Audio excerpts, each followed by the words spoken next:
Então, sobre a perda do cotidiano e sobre esse sentimento de medo, que é um sentimento real, que está presente, né? A gente tem aí uma ameaça real de um vírus que se chama Covid. Não é uma situação local, não é? A gente não está falando de algo que está aqui em São Paulo, a gente está falando de algo que é a nível mundial, está no mundo, é a nível global. O mundo está olhando para isso. A gente tem, de fato, que encarar essa situação. Isso gera muita angústia, porque medo, né, é difícil, é um sentimento difícil de lidar, é um afeto poderosíssimo. Ele não é de todo negativo, o medo ele é fundamental ali para a nossa sobrevivência, para determinar limites, para determinar o que a gente deve ou não fazer, para determinar as nossas escolhas. O medo ele está muito próximo das tomadas de decisões, né? Então, da avaliação de riscos e tomadas de decisões, né?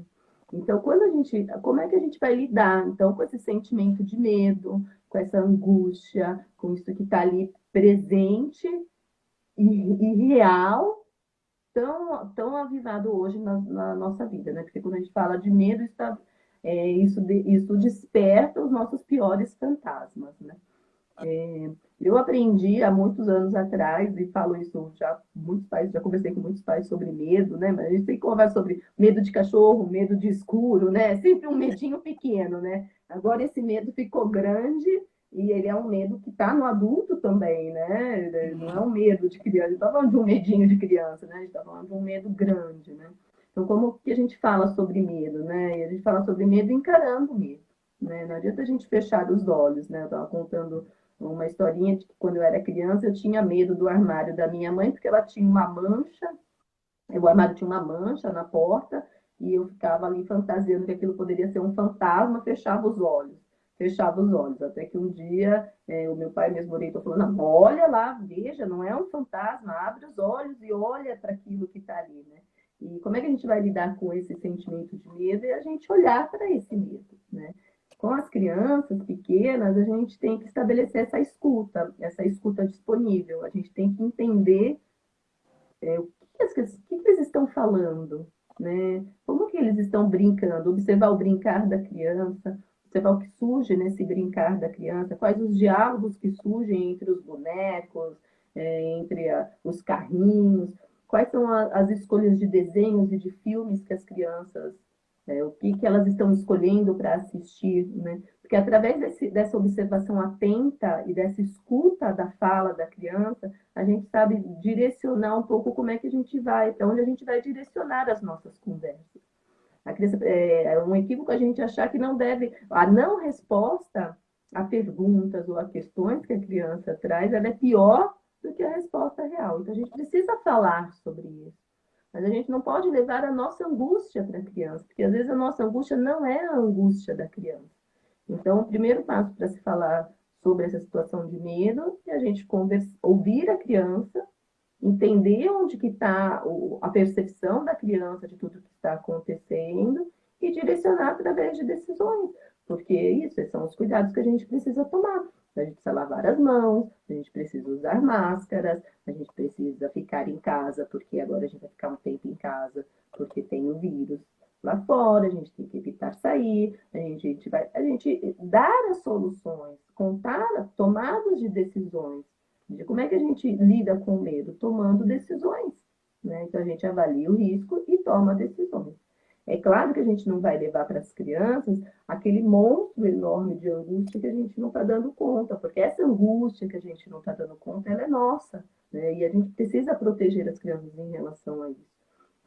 Eu gosto muito daquele filme A Vida é Bela, né? Que ela, eu não sei se vocês assistiram, né? Mas é um filme que mostra uma situação de um pai com um filho ali no nazismo, ali no campo de concentração, e o pai vai lidando com aquela realidade, que era uma realidade tão difícil de elaboração para aquele filho, trazendo um universo mais fantasioso, mais imaginativo e muito mais positivo do que era a realidade. Então, quando a gente fala que os pais, a criança, ela se espelha nos pais, ela se espelha narrativa. É o que a gente conta para a criança, o adulto, o cuidador, enfim, eu estou nomeando como pai. É o que a gente conta para a criança, é a realidade que a criança vai construir.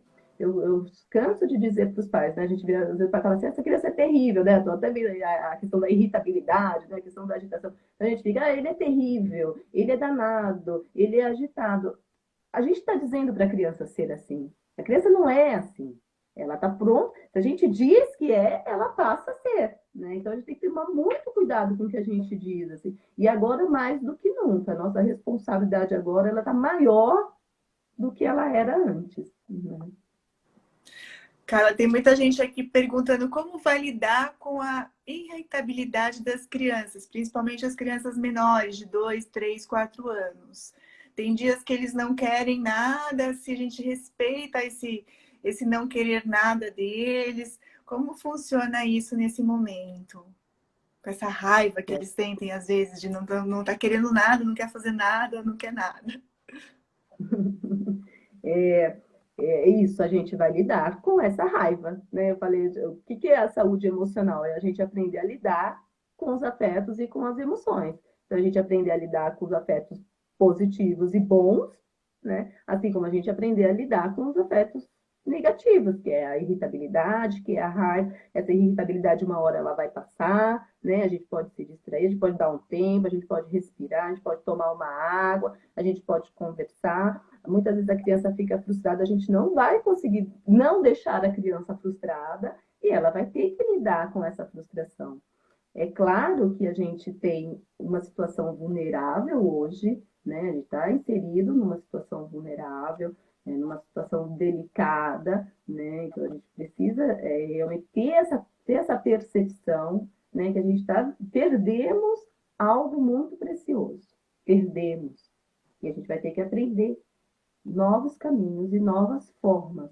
E para isso a gente tem que entender, a gente tem que deixar, aceitar um pouco que aquilo, que aquele cotidiano, que aquilo que a gente tinha, a gente não tem mais. A gente tem que aceitar isso e criar novas formas de estar, tolerando essa irritabilidade, tolerando essa frustração, né? Enxergando, olhando para aquilo que a gente não queria ver. Porque, na verdade, isso tem acontecido, a gente está se deparando com situações que a gente, né, o fechar o olho que eu estava contando lá do armário, né? Estava fechando o olho. Agora a gente não tem, agora a gente vai abrir o olho para olhar o que está acontecendo, para olhar para as nossas histórias, para olhar para o que a gente fez da nossa vida, para olhar os caminhos que a gente escolheu com os nossos filhos e poder traçar uma nova rota, poder traçar um novo caminho. Né? E tem um segredo para a irritabilidade, tem um segredo para a agitação, não tem um segredo, uma fórmula. Né? Mesmo porque cada criança e cada família tem a sua característica, tem as suas particularidades, tem a sua maneira de lidar, né, com a vida, com os valores, tem seus valores religiosos, tem a forma como lida com as questões de tristezas, com as questões de perdas, com as questões de luto. Então, agora é a particularidade, essa intimidade dentro da família, é as escolhas conscientes, olhando para essa realidade. Tem um segredo? Não tem. A gente pode trocar dicas e ideias, como a Ana deu aí já uma ideia para gente, e aceita até. Quero já aproveitar para fazer um convite para vocês. Eu quero montar uma campanha e queria que vocês. A campanha é a seguinte: eu queria que vocês colocassem ideias aí do que vocês têm feito para passar essa fase aí, para viver esse momento, que seja talvez aí uma ideia de como que lidar com a irritabilidade das crianças, com a agitação das crianças dentro de casa. Vocês podem postar isso aqui na rede mesmo, marca a gente, marca o Sermac aí, para a gente poder ir criando uma rede de ideias, de apoios e poder solidarizar aí essas novos hábitos, novas rotinas, novos cotidianos.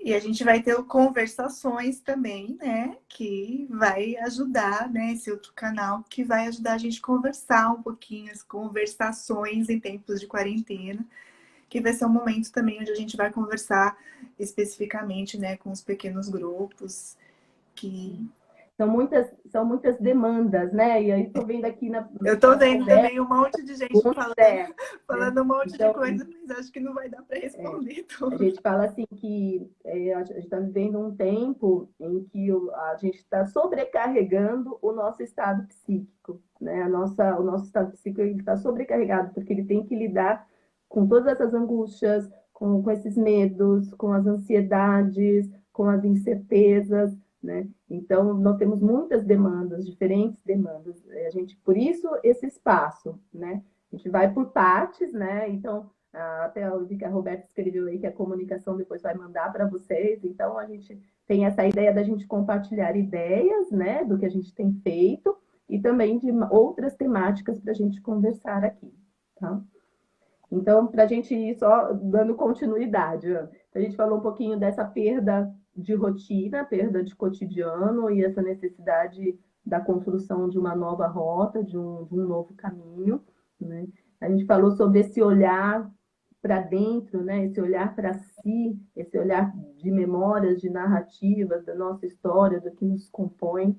A gente falou sobre o medo e como que é lidar com esses afetos negativos e que o caminho é a escuta ativa, né? O caminho é essa escuta disponível, da gente estar ali entendendo, porque a criança ela dá sinais, o sintoma da criança nos dá sinais de como ela está e do que ela precisa. Basta a gente estar disponível para ela. Né? Eu gosto, as dúvidas podem ser encaminhadas ao canal Saúde Emocional no CLESAP. Rosa, estou gostando das várias sugestões das famílias nos momentos familiares. Então, até estou lendo aqui, até me perdi um pouquinho. Mas, enfim, a gente pode, o que não puder ser respondido ao vivo, responderemos no canal Saúde Emocional. Nós criamos um canal no CLESAP, que se chama Programa de Saúde Emocional.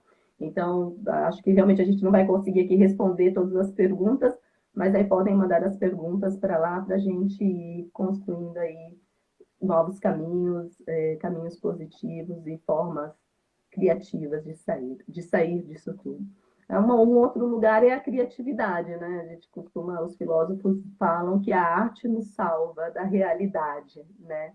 A criação nos ajuda, né? Então, esse é um momento propício para criar, esse é um momento propício para a gente inventar coisas positivas, esse é um momento propício para a ciência buscar, né? E a gente está vendo aí, buscando a vacina, buscando medicações, esse é um momento propício para a gente criar novas formas socioeconômicas de viver, né? Então, se a gente for entender, quem está negando essa situação, quem não está vivendo, quem está olhando para isso como algo que vai passar e que a nossa vida vai voltar ao normal, está perdendo a oportunidade de mudança, porque a gente está vivendo, na verdade, um momento de transição e de oportunidade de uma grande mudança, e acredito que virá uma mudança positiva. Serendipidade, busquem essa palavra